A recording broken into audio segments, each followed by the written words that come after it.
korupsi itu perbuatan keji, saudara. Ya Allah. Makanya kemarin Presiden Prabowo rada sedikit kecewa karena memang mencederai rasa keadilan. Koruptor 300 triliun 6 tahun setengah, maling ayam 2 tahun. Korupsi uang rakyat, uang negara 300 triliun. Ya Allah, 300 triliun. Hoi, hoi, 300 triliun. Itu uang kalau dibelikan cendol, sejember ngambang di cendol tuh.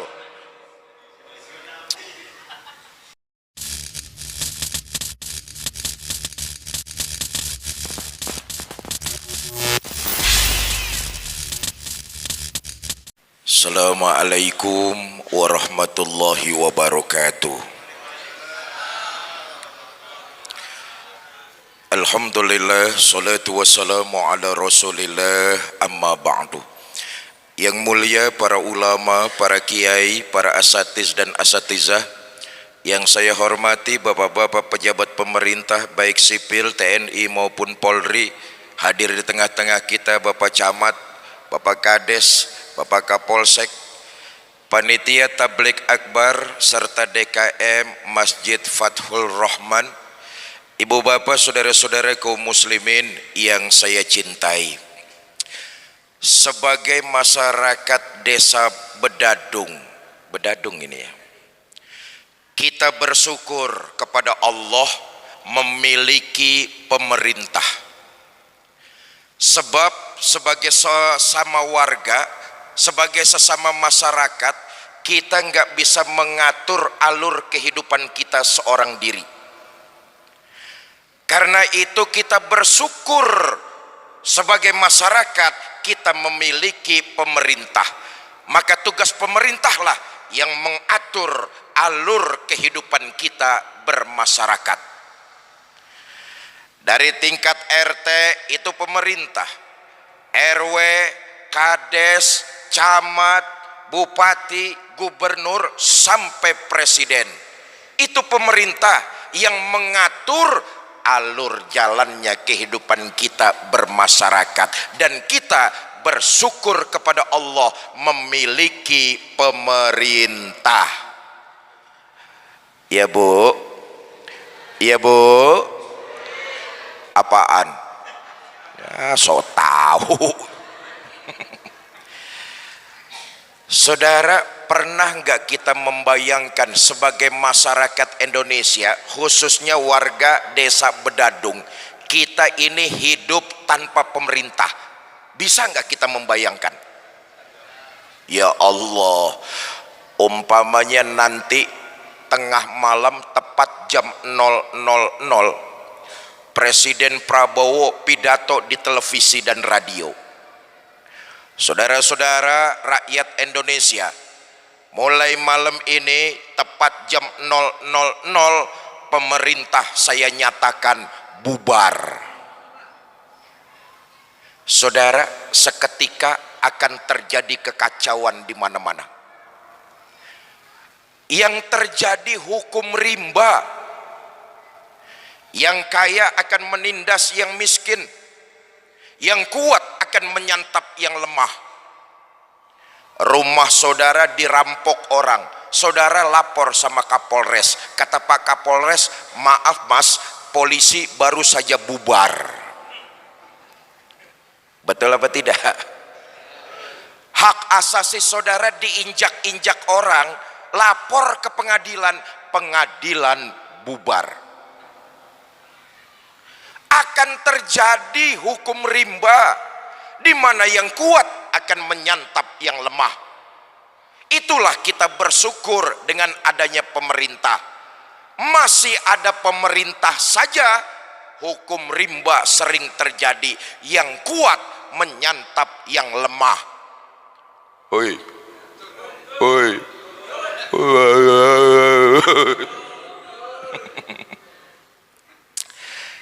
Nah, tugas kita sebagai masyarakat desa Bedadung, khususnya umumnya kecamatan Pakusari nggih, umumnya lagi kita masyarakat Indonesia, maka membantu tugas pemerintah. Bagaimana caranya? Satu saja dah, kesempatannya, waktunya sempit. Jaga kerukunan, jaga keguyupan, jaga kekompakan sesama kita masyarakat desa. Nih, bulan Rajab terjadi peristiwa besar. Baginda kita Nabi Muhammad sallallahu alaihi wasallam melakukan perjalanan Isra dan Mi'raj. Ayo kita lihat, ini ada korelasinya, ini ada benang merahnya. Ayatnya tadi dibacakan kori kita. Perjalanan Isra dan Mi'raj baginda Nabi itu dimulai dari masjid ke masjid. Subhanallazi asra bi 'abdihi lailam minal masjidil haram ilal masjidil. Perjalanan baginda Nabi dimulai dari masjid ke masjid. Apa maksudnya? Masjid itu bukan cuma sekedar tempat ibadah, tapi masjid itu fungsi sosial. Di antaranya ini yang ingin saya sampaikan. Di masjid kita diajarkan untuk terus mencari nilai-nilai persamaan, bukan memperbesar perbedaan. Kalau ada orang Bedadung ngaku agamanya Islam, tapi hidupnya lebih sering jadi provokator, tukang kompor. Tukang kompor tukang kompor itu adu domba, manasin yang sini, nyundut yang sana, bakar yang sini, ngipasin sebelah sana. Kalau ada orang Bedadung ngaku agamanya Islam, tapi hidupnya memecah belah kerukunan warga, itu sama juga berarti dia jauh dari nilai-nilai ajaran masjid. Fathur Rahman, masjid yang kita cintai, mengajarkan kepada kita salah satunya, cari persamaan, bukan perbedaan.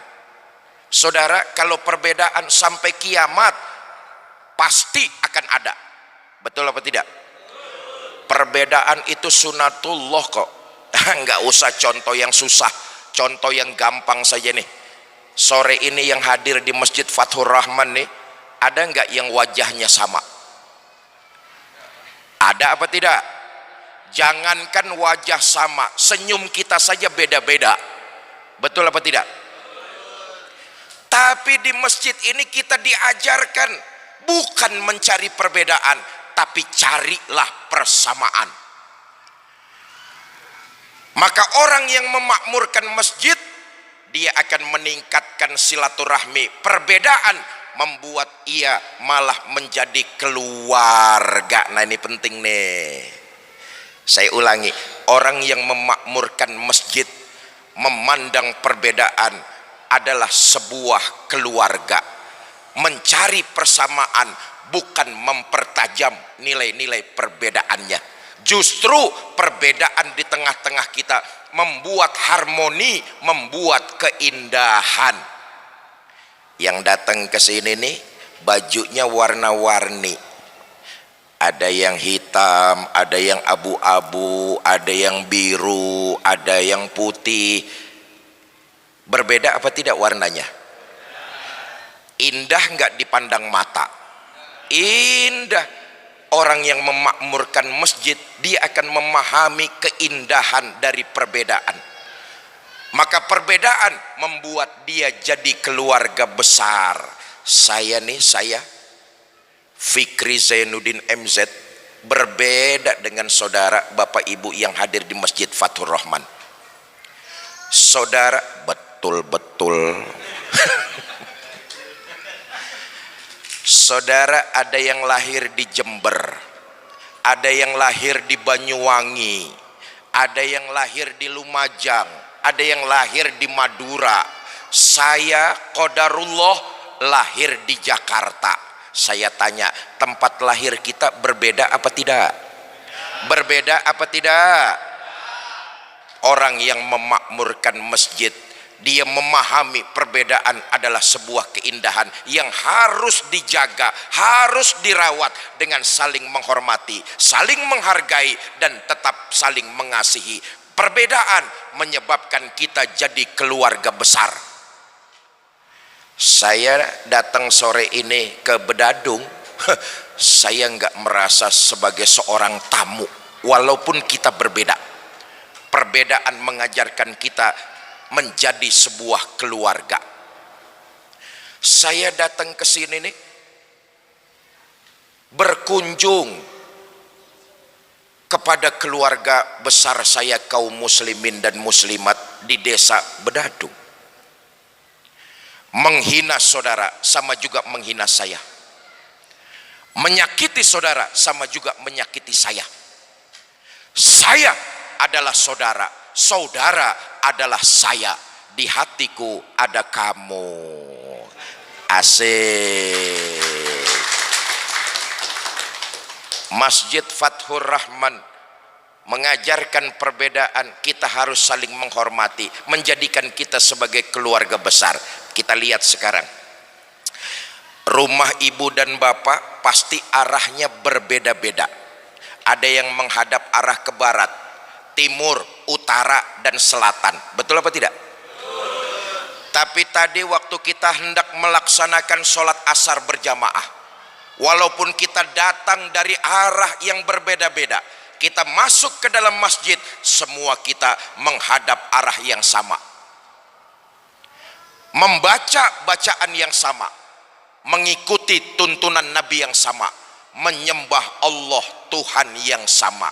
Kalau begitu, orang yang memakmurkan masjid, walaupun dia berbeda, dia tetap saling menghormati, menganggap sebagai keluarga besar dengan mengasihi dan saling menghormati. Saudara, maghribnya jam berapa ini, Pak? Oke. Saudara, betapa luar biasa keutamaan kita menjaga kerukunan, kekompakan, keguyuban. Hiduplah kalian berjamaah. Hiduplah kita ini harus berjamaah. Artinya rukun, kompak, guyub walaupun kita berbeda. Hiduplah kita dalam berjamaah. Ketahuilah, serigala hanya akan menerkam domba yang terpisah dari rombongannya. Kita ini warga desa Bedadung, kalau kita rukun, kompak, guyub dan bersatu, saling menghargai dalam perbedaan, rasa-rasanya nggak ada masalah yang tidak bisa kita selesaikan di desa kita sendiri. Betul apa tidak? Tapi kalau kita nggak mau bersatu, nggak mau rukun, nggak mau guyub, persoalan yang kecil pun kita nggak akan sanggup untuk menanganinya. Karena itu Isra dan Mi'raj dimulai perjalanannya dari masjid ke masjid. Pesan saya, jaga kerukunan, jaga kekompakan, jalin terus silaturahmi di antara kita. Berbeda tapi saling menghargai, saling menghormati, dan tetap saling menyayangi. Betapa celaka orang yang jadi provokator, mengadu domba, mengacak-acak kerukunan warga, hidup memutus tali silaturahmi. Betapa celaka orang seperti ini nih. Dahulu ada orang kaya mau pergi haji. Karena terlalu banyak hartanya, ini orang kaya bingung mau nitipin sama siapa. Maklum ketika itu belum ditemukan sistem perbankan, masih konvensional. Orang dulu tuh kalau nyimpen uang di bawah kasur, betul apa tidak? Nyimpen uang di bawah kasur. Woi, woi, nyimpen uang di bawah kasur. Nyimpen istri ya terusin aja sendirilah.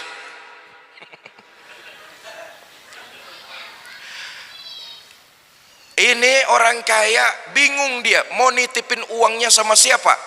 Cari di kampungnya orang yang punya sifat amanah. Ketemu namanya Fulan. Fulan, saya mau pergi haji, saya titip uang saya sama kamu, nanti pulang saya ambil lagi. Kata Fulan, Pak, berangkatlah haji dengan khusyuk, kerjakan rukun dan syaratnya, mudah-mudahan bapak kembali membawa haji yang mabrur. Ambil lagi uang bapak, insya Allah nggak bakalan kurang sedikit pun. Tenang ini orang kaya, berangkatlah ia pergi haji. Selesai pelaksanaan ibadah haji, ini orang kaya pulang langsung ke rumah Fulan, ketuk pintu. Assalamualaikum, assalamualaikum, assalamualaikum. 3 kali ngetuk pintu, 3 kali memberikan salam. Pintu rumah Fulan nggak ada yang ngebukain. Tetangga sebelah rumahnya ngasih tahu, Pak, cari siapa? Saya cari Fulan. Oh maaf Pak, Fulan itu beberapa hari lalu meninggal dunia. Innalillahi wa inna ilaihi rajiun. Kata orang kaya, Mas, sampean tetangganya Fulan? Betul Pak. Sampean tahu nggak keluarga almarhum Fulan ada di mana? Saya nggak tahu Pak. Sampean tahu nggak almarhum Fulan nyimpen uang saya di mana? Apalagi itu saya nggak ngerti Pak. Ini orang kaya gundah gulana hatinya.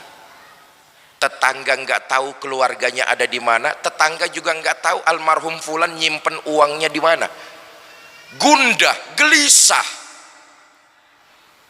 Orang kaya ini datang ke seorang ulama. Tuan Syekh, saya kemarin pergi haji, saya titipin uang saya sama Fulan. Begitu saya pulang, tetangganya pada bilang Fulan beberapa hari lalu meninggal dunia. Tetangganya nggak tahu keluarga Fulan di mana, tetangganya juga nggak tahu almarhum Fulan nyimpen uang saya di mana. Ini jalan keluarnya bagaimana Tuan Syekh? Kata ulama tersebut, nanti dulu Pak, saya mau tanya, almarhum Fulan itu orangnya rajin ibadah apa enggak? Rajin Tuan Syekh. Sholat berjamaahnya enggak ketinggalan, di mana pengajian selalu ada, puasanya getol. Almarhum Fulan orangnya rajin ibadah. Ya sudah, mudah-mudahan almarhum Fulan sedang mendapat nikmat kubur. Begini saja Pak, Bapak kembali lagi ke Mekah. Nanti tengah malam tepat di tepian sumur Zam-Zam, Bapak panggil almarhum Fulan. Kalau memang almarhum Fulan sedang mendapat nikmat kubur, Bapak panggil di tepian sumur, nanti akan ada yang nyautin dari dalam sumur Zam-Zam. Berangkat orang kaya balik lagi ke Mekah. Tengah malam tepat di tepian sumur Zam-Zam, orang kaya teriak, Fulan, Fulan, Fulan. 3 kali manggil, nggak ada yang nyautin dari dalam sumur air Zam-Zam. Gontai pagi-pagi balik ke ulama, Tuan Syekh, semalam 3 kali saya panggilin di tepian sumur Zam-Zam, nggak ada yang nyautin dari dalamnya. Ini bagaimana Tuan Syekh? Kata ulama tersebut, waduh celaka, jangan-jangan almarhum Fulan sedang disiksa di dalam kuburnya. Gini saja Pak, Bapak ke Yaman. Di Yaman itu ada satu sumur namanya sumur Burnut.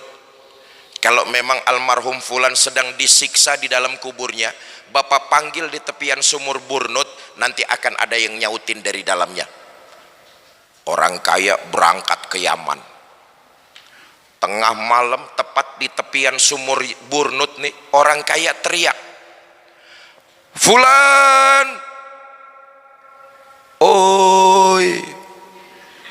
Baru sekali manggil sudah ada yang nyautin dari dalam sumur burnut.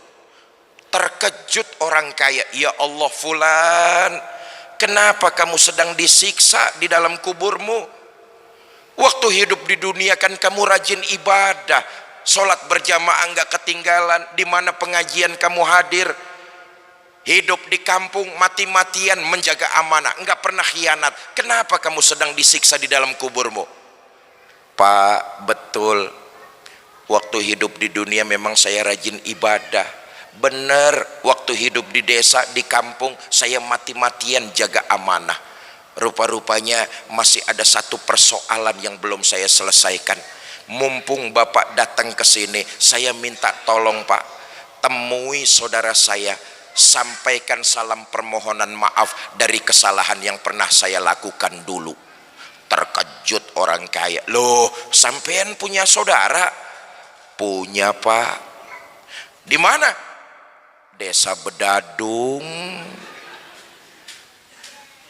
Ya udah, Sherlock, udah dengerin aja lah. Ini alamat saudara saya Pak, saya minta tolong temui dia, sampaikan permohonan maaf dari kesalahan yang saya pernah lakukan dahulu. Kata orang kaya, baik fulan, alamat saudara kamu sudah saya pegang, nanti saya cari, saya sampaikan amanat kamu. Terima kasih Pak. Nanti dulu fulan, ngomong-ngomong uang saya kamu simpen di mana? Uang juga nih orang. Oh, uang Bapak saya taruh di pojokan dapur, ada gundukan tanah di dalam situ. Insya Allah nggak bakalan ada yang kurang. Pulang orang kaya nih, sesuai dengan yang dituju. Di dapur pojokan ada gundukan tanah, digali ada segepok uang, dihitung nggak ada yang kurang. Dalam hati orang kaya berkata, benar almarhum fulan orangnya amanah. Seketika dia ingat janji, berbekal alamat dia cari rumah saudaranya almarhum fulan. Ketemu, ketuk pintu, assalamualaikum. Waalaikumsalam. Mas, sampean saudaranya fulan? Betul Pak, saudara saya fulan itu kan sudah meninggal dunia. Kata orang kaya, saya tahu, karena itu saya datang ke sini. Saudaramu almarhum fulan sekarang ini sedang disiksa di dalam kuburnya. Ini orang dikasih tahu saudaranya sedang disiksa, meleleh air mata, nangis terseduh-seduh. Tambah bingung orang kaya. Kata orang kaya, Mas, sampean bagaimana sih? Sampean kan hidup bersaudara. Cerita nih orang, Pak, betul, saya dengan almarhum fulan itu bersaudara. Tapi almarhum fulan pernah memutus silaturahminya kepada diri saya. Ini dia nih konteksnya nih. Saya datang ke rumahnya baik-baik, ditutupin pintu. Saya kirim makanan, dibuang di tepian jalan. Di mana tempat kalau ketemu saya ajakin salaman, buang muka. Sampai pada puncaknya, saudara saya almarhum fulan kepada orang seluruh di kampung saya, dia nyatakan memutus silaturahminya kepada diri saya. Goleng-goleng kepala orang kaya, ya Allah, fulan kok perilakunya begitu benar. Memang mula-mulanya gara-gara apa? Gara-garanya sepele Pak, cuma perbedaan pilihan bupati. Ayo cuma gara-gara berbeda ide, berbeda warna, berbeda pemikiran, dia putuskan silaturahminya kepada saya. Pak, Allah dan Bapak yang jadi saksinya, apa saja yang pernah dilakukan saudara saya maafkan. Saudara, beberapa malam berikut orang kaya tertidur. Dalam tidur Allah takdirkan bermimpi ketemu dengan orang si fulan. Alhamdulillah wajahnya berseri, tersenyum di pipi sambil mengucapkan kalimat terima kasih.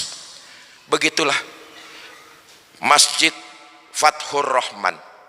Salah satu ajarannya, filsafatnya kepada kita, jaga kerukunan, jaga kekompakan, jaga persatuan. Bahwa perbedaan sampai kiamat tetap ada, tapi di masjid ini kita diajarkan dalam perbedaan saling menghormati, saling menghargai, dan tetap saling menyayangi. Sudah selesai pesta demokrasi pemilihan presiden. Oi, oi, Jokowi pensiun. Oi. Sudah selesai pesta demokrasi pemilihan presiden. Sudah selesai pesta demokrasi pemilihan bupati dan gubernur. Ayo kita masyarakat Jember bahu membahu, saling bergandengan tangan untuk daerah yang kita cintai ini. Kalau kita masih gegeran tuh apa gegeran tuh? Tukaran. Kalau kita masih berantem cuma gara-gara beda pilihan bupati dan gubernur, kita sendiri yang rugi. Oi, oi, kita sendiri masyarakat desa Bedadung yang rugi. Saudara, perhatikan nanti, lihat saja. Siapapun yang dilantik jadi bupati, siapapun yang nanti dilantik jadi gubernur, kita orang Bedadung tetap aja bakalan cari duit sendiri. Betul apa tidak? Di masjid yang kita cintai ini mengajarkan kepada kita perbedaan pasti ada, tapi dalam perbedaan masjid mengajarkan saling menghormati, saling menghargai, dan tetap saling menyayangi. Saudara, yang kedua, Isra dan Mi'raj oleh-olehnya adalah turun perintah sholat. Ini intisari dari Isra dan Mi'raj. Betul apa tidak? Lihat saja, baca sejarah. Ibadah-ibadah itu lebih banyak diturunkan oleh Allah melalui perantara malaikat Jibril. Tapi khusus ibadah sholat, Allah sendiri yang memerintahkan kepada baginda kita Nabi besar Muhammad. Maka kita kalau ngaku umat baginda Nabi, mulai sore ini dan seterusnya, kualitas ibadah sholat harus kita tingkatkan. Indikasi dari ibadah sholat yang berhasil, selesai dia melaksanakan ibadah sholat, kembali dalam kehidupan bermasyarakat, dia akan jadi manusia yang sedikit lebih bermanfaat. Hari ini lebih baik dari hari kemarin, hari esok lebih baik dari hari ini. Orang yang mendirikan sholat, sholatnya berkualitas, itulah prinsipnya. Selesai melaksanakan ibadah sholat, dia gemar menebarkan kebaikan. Hari ini harus lebih baik dari kemarin, hari esok harus lebih bermanfaat dari hari ini. Itu sholatnya berhasil tuh. Maaf, kita ini dalam mengerjakan ibadah sholat masih banyak yang terjebak hanya sekedar menggugurkan kewajiban. Sejauh mana kita bermanfaat di tengah-tengah masyarakat, kita masa bodoh, nggak peduli, nggak mau koreksi. Sholatnya rajin, pelitnya 17 setan. Ada orang sini kayak begitu, ada? Yang mana orangnya?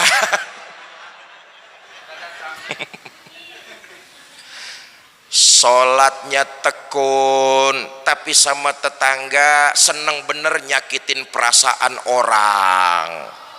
Sholat yang dikerjakan cuma sekedar menggugurkan kewajiban. Padahal sholat yang berhasil, indikasinya kelihatan, dia akan jadi sedikit lebih bermanfaat lagi. Itu prinsipnya. Hari ini harus lebih bermanfaat dari hari kemarin, hari esok harus lebih bermanfaat daripada hari ini. Itu sholatnya berhasil tuh. Oi, oi. Maaf ya, tadi saya katakan kita ini terjebak hanya sekedar menggugurkan kewajiban. Sejauh mana kita bermanfaat buat lingkungan, kita males koreksi. Makanya jangan heran kalau ada orang sholatnya rajin, maksiatnya tekun. Sholatnya giat, tapi korupsinya merajalela. Betul apa tidak? Saudara, kalau ada orang Islam melakukan kesalahan, kalau ada orang Islam yang mengerjakan sholat melakukan korupsi, bukan sholatnya yang salah. Saya ulangi, bukan agamanya yang salah, tapi memahami beragamanya itu yang harus diperbaiki. Ayo kita lihat, sholat itu tujuan tertinggi mencegah kita dari perbuatan keji dan munkar. Inna sholata tanha anil fahsya. Korupsi itu perbuatan keji, saudara. Ya Allah. Makanya kemarin Presiden Prabowo rada sedikit kecewa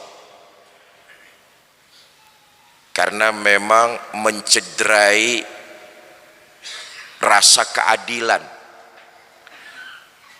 Koruptor 300 triliun 6 tahun setengah, maling ayam 2 tahun. Korupsi uang rakyat, uang negara 300 triliun. Ya Allah, 300 triliun. Hoi. 300 triliun. Itu uang kalau dibelikan cendol, sejember ngambang di cendol tuh. Ini perbuatan keji nih. Bukan agamanya yang salah, bukan sholatnya yang salah, tapi beribadahnya harus diperbaiki. Kenapa? Sholat itu mencegah dari perbuatan keji dan munkar. Korupsi itu perbuatan keji, mencederai seluruh bangsa Indonesia. Makanya korupsi ini bukan cuma musuhnya Pak Camat, bukan cuma musuhnya Pak Kapolsek, ini musuh kita bersama kok. Dipantau, dimonitor, diikuti, diawasi. Memang ya, ada anekdot soal korupsi, saking susahnya diberantas. Di akhirat, penduduk sorga dengan penghuni neraka musyawarah. Mereka sepakat membangun jembatan yang menghubungi sorga dengan neraka. Apa tujuannya? Pertama, biar mudah silaturahmi. Yang kedua, biar gampang saling mengunjungi. Sepakat penduduk sorga dengan penghuni neraka membangun jembatan yang menghubungi keduanya. Walhasil jembatan di neraka selesai lebih dulu. Sementara yang di sorga, jangankan jembatannya, tiang pancangnya saja belum terpasang. Penghuni neraka jengkel, marah-marah. Penduduk sorga, cepat kerjain jembatannya. Kita di neraka sudah selesai, tinggal nyambung saja. Cepat kerjakan. Apa jawab penduduk sorga? Kata penduduk sorga, Mas, bagaimana mau mengerjakan? Pimpinan proyek, pemborong sama menterinya kan di sana semua.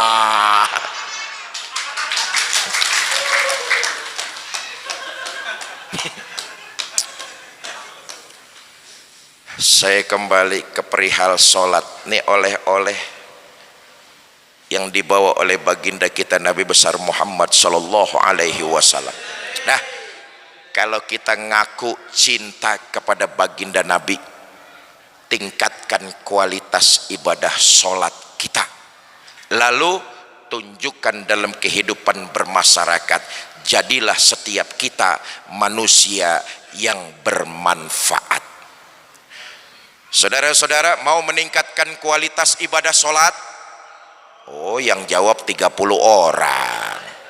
Saudara-saudara mau meningkatkan kualitas ibadah sholat? Mau hidup menebarkan manfaat? Saya tes sore ini. Ibu bapak saudara-saudara mau ikut sedekah? Bawa uang berapa? 5.000. Masuk kebun binatang saja 50.000 lebih tiketnya. Itu cuma lihat monyet. Masa lihat Fikri Zainuddin MZ 5.000, mahalan monyet ketimbang saya tuh. Kita orang Pakusari tahulah yang namanya ibadah sedekah itu kan yang penting ikhlasnya. Betul apa tidak? Soal besarnya nomor 1. Buat apa sedekah kecil kalau enggak ikhlas? Mendingan sedekah besar tapi ikhlas. Teman-teman nanti akan mengitarkan kotak-kotak amal, ibu bapak diisi seikhlasnya. Dimulai dari saya dulu. Mana dia panitia? Sini.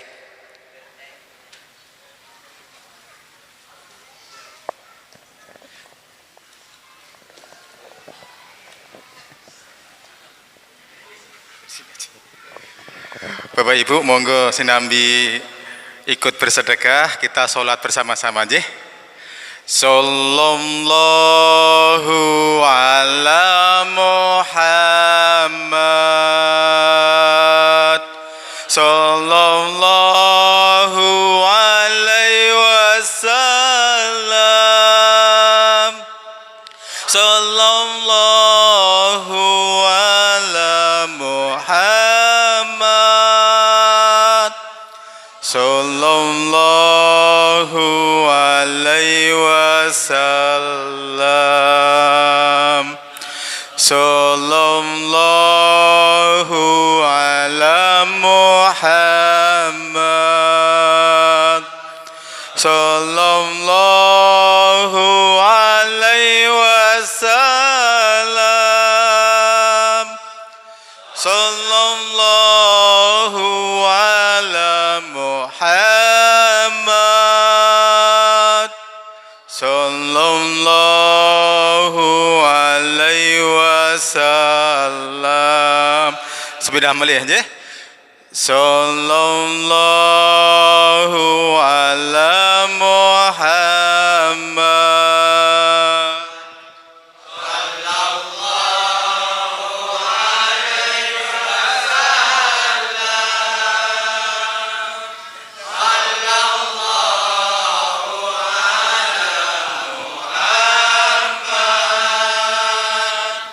sallallahu alaihi wasallam. Allahumma sholli wa sallim wa barik alaih. Bapak Ibu, terakhir saya mengucapkan banyak terima kasih kepada tokoh masyarakat DKM Masjid Fathur Rahman dan teman-teman dari Yayasan Cinta Darud Dakwah.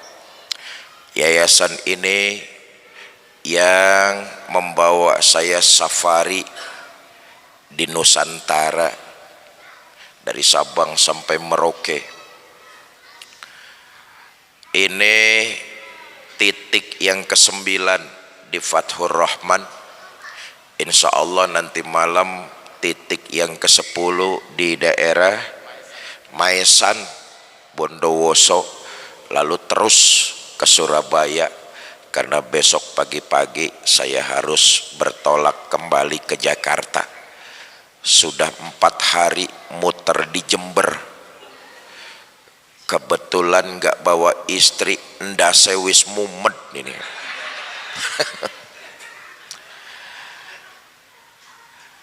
Nah, teman-teman dari Yayasan Cinta Darud Dakwah, yayasan ini dipimpin oleh Ustadz Hardi, sedang mengusung sebuah program mulia dan luar biasa. Apa programnya? Mencetak 1 juta penghafal Al-Quran. Saudara, program ini bukan program hayalan, ini program realistis. Indonesia penduduknya itu 275 juta jiwa. Muslim mayoritas 87%, kira-kira 225 juta orang itu beragama Islam di Indonesia. Potensi yang sangat luar biasa, jumlah yang besar. Kalau kita umat Islam dari Aceh sampai Papua bergandengan tangan, bahu membahu, saling membantu, rasa-rasanya 1 juta penghafal Al-Quran bisa cepat terrealisasi di negara kita Indonesia. Sekarang ini penghafal terbanyaknya masih Palestina. Mudah-mudahan di masa yang akan datang giliran Indonesia terbanyak penghafal Qur'annya. Dan salah satu di antara mereka yang jadi hafiz dan hafizoh, mudah-mudahan anak keturunan kita semua. Ya Allah, punya anak jadi penghafal Al-Quran.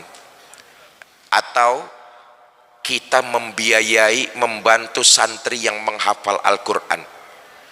Tiap mereka melantunkan ayat-ayat Quran, jariah pahala terkirim kepada kita, bukan per surat, bukan per ayat, bukan per kalimat, tapi per huruf. Kita akan menerima terus jariah pahala tersebut.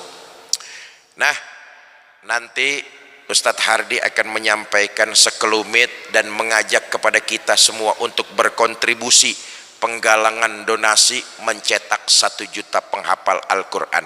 Tapi saya titip pesan, ini bulan Rajab, bulan yang dimuliakan Allah.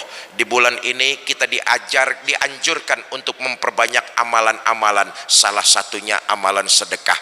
Kalau nanti ibu bapak jamaah ada yang ingin ikut berinfak dan bersedekah, niatkan pahalanya, kirim buat keluarga tercinta yang sudah meninggal dunia. Semua kita punya keluarga, semua kita punya ibu dan bapak. Kalau orang tua masih ada, teruslah berbakti. Kalau mereka sudah tidak ada, kita masih bisa berbakti kepada mereka. Kirimkan doa dan pahala sedekah buat mereka. Apa yang kita miliki hari ini, apa yang kita rasakan saat ini, apa yang kita punya sekarang ini, ketahuilah itu buah dari perjuangan dan pengorbanan ibu bapak kita. Kalau hari ini kita bisa meminum air kelapa, itu karena perjuangan orang-orang tua kita, yang boleh jadi mereka hanya menanam, tidak menikmati hasilnya. Kita masih bisa berbakti kepada mereka walaupun mereka sudah tidak ada. Kirimkan doa dan niatkan pahala sedekah kita untuk mereka. Mudah-mudahan itu jadi wasilah terbukanya pintu rahmat Allah. Allah jadikan kubur mereka raudhah min riyadil jannah. Pada Ustadz Hardi, waktu dan tempat saya persilakan.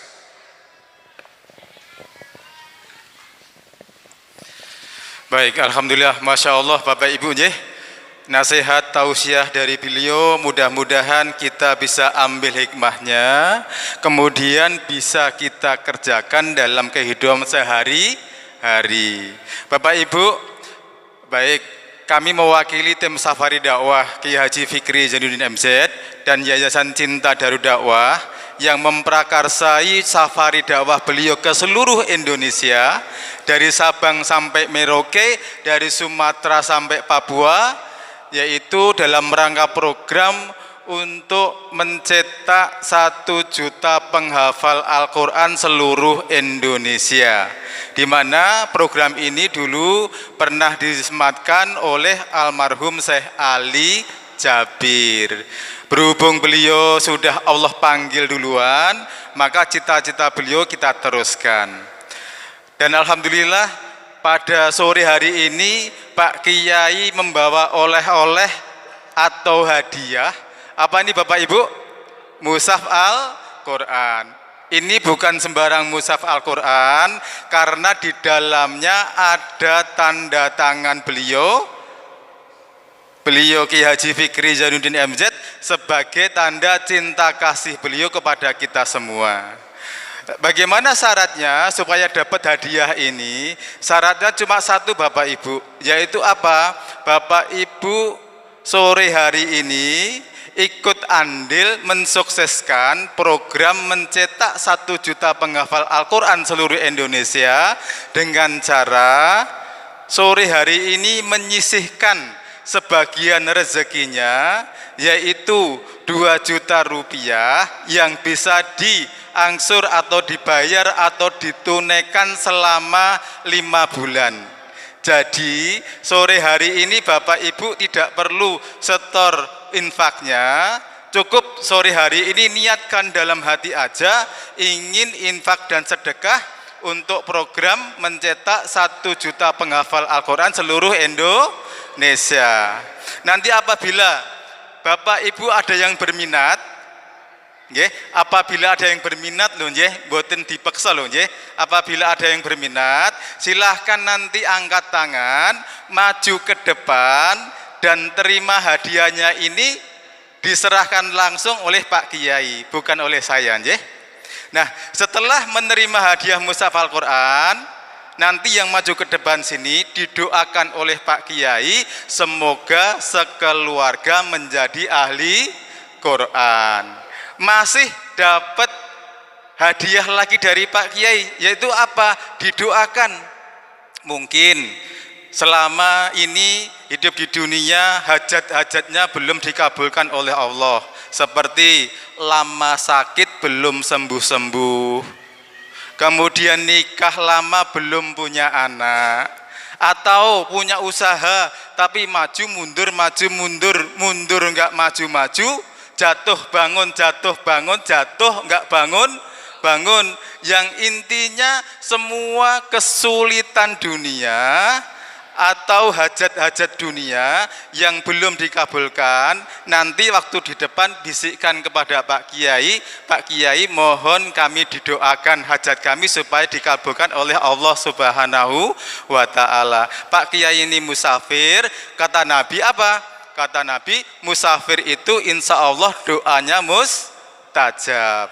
Masih dapat bonus istimewa satu lagi, yaitu apa? Foto berdua dengan Pak Kiai. Nanti apabila ada ibu yang maju ke depan, suaminya boleh maju ke depan ikut foto bareng. Apabila ada bapak-bapak maju ke depan, istrinya boleh maju ke depan foto bareng. Yang nggak boleh istri orang lain, nggak boleh.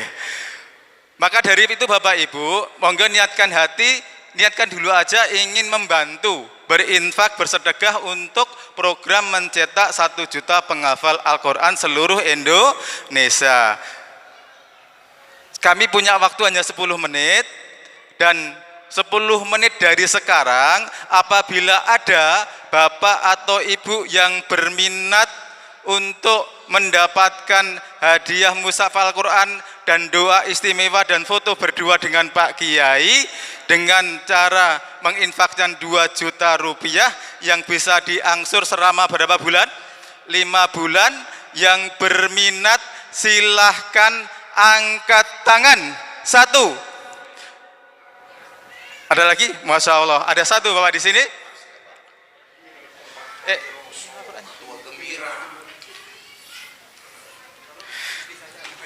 Oh nggih, istri Ibu Muhayyanah, mohon maju ke depan, Bapak ada di depan ini. Monggo Bapak Ibu silahkan kalau mau ikut andil dalam program ini, silahkan maju ke depan, nanti bisa foto berdua dengan Pak Kiai.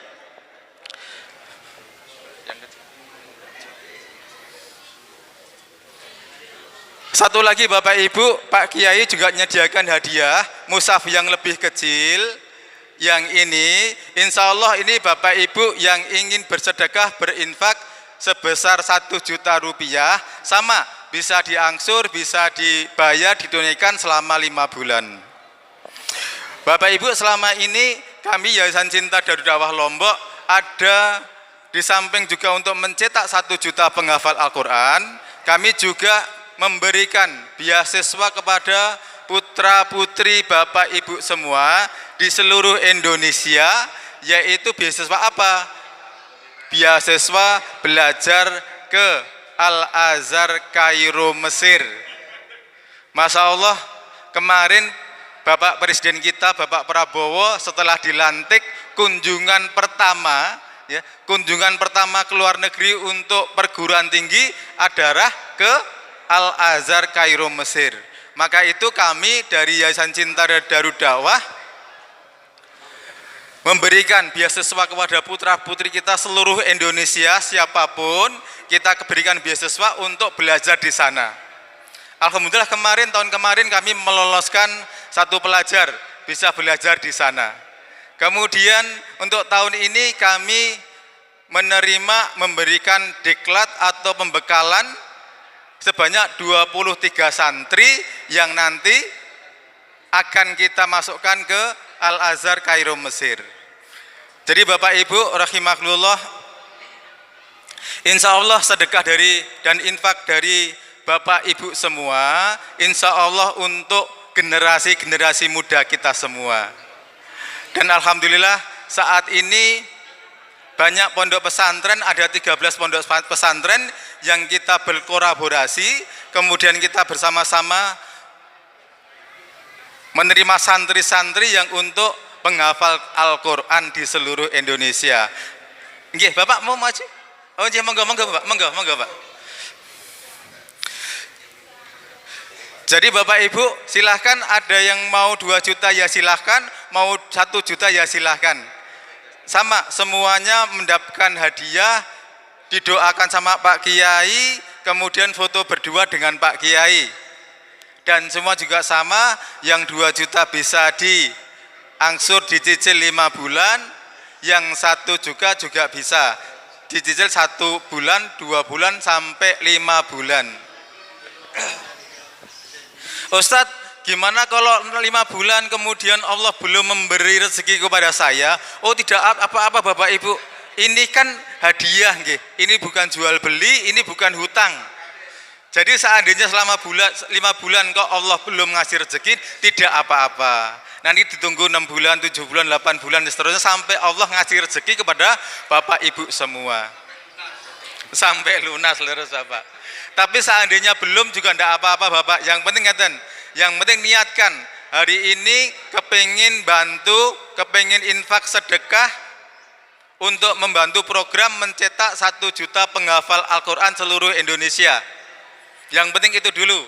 Setelah itu maju ke depan, terima hadiahnya, kemudian minta doa pada Pak Kiai apa hajat-hajat yang belum terkabulkan. Setelah itu foto berdua dengan beliau.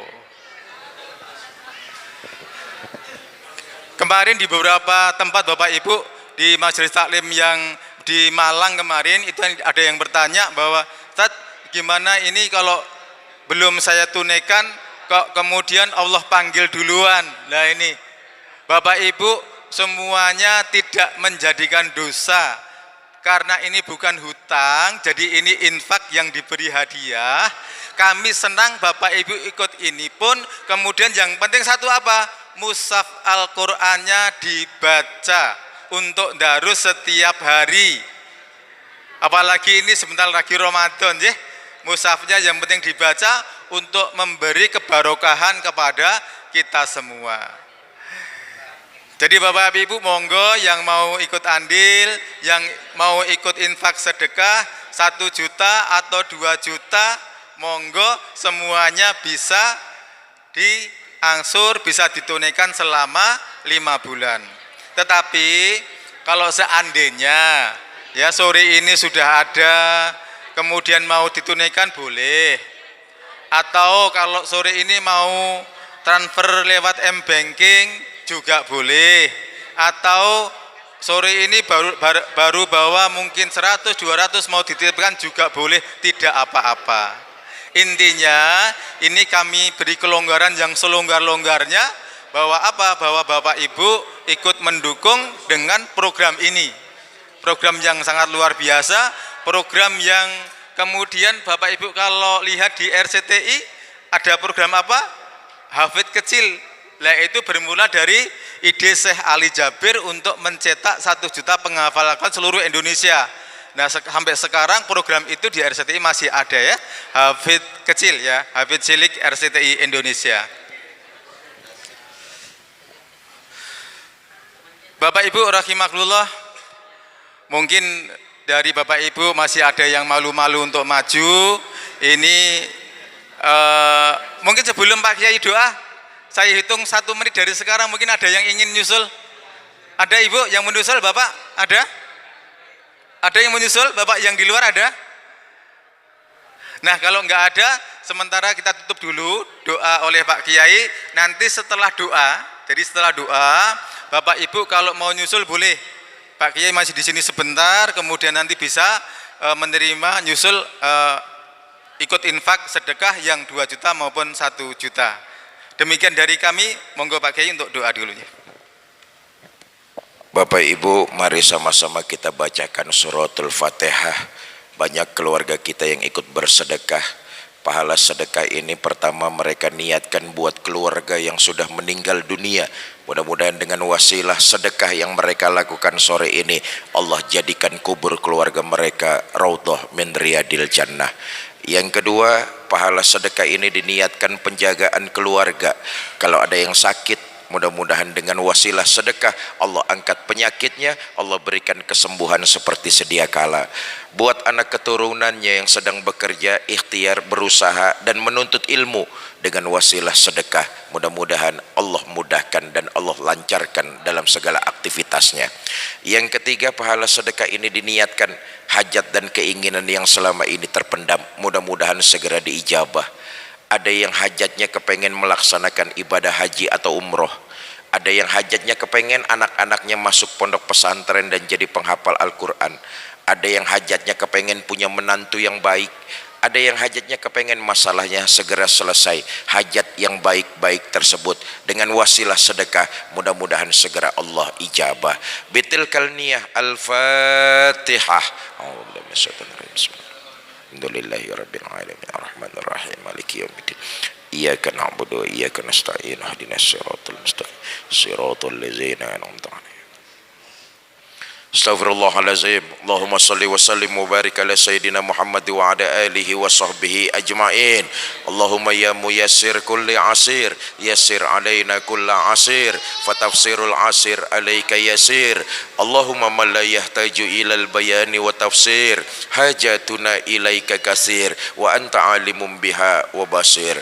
Allahumma gfir lahum warhamhum wa'afihim wa'afu anhum, waj'alil jannata maswahum, wa akrim nuzulahum, wa wasi' madkhalahum, wa nawir kuburahum birahmatika ya arhamar rahimin.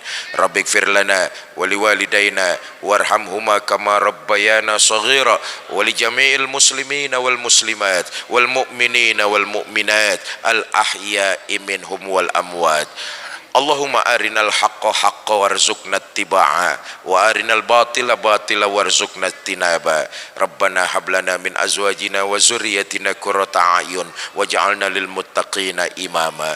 Rabbana atina fid dunya hasanah wa fil akhirati hasanah wa qina azabannar. Sallallahu ala sayyidina Muhammad wa ala alihi wa sahbihi wasallam wa akhiru da'wana anil hamdulillahi rabbil alamin. Ini saja yang dapat saya sampaikan, mudah-mudahan ada manfaat, lebih kurang saya mohon maaf. Wallahul muwafiq ila aqwamit thoriq. Assalamualaikum warahmatullahi wabarakatuh.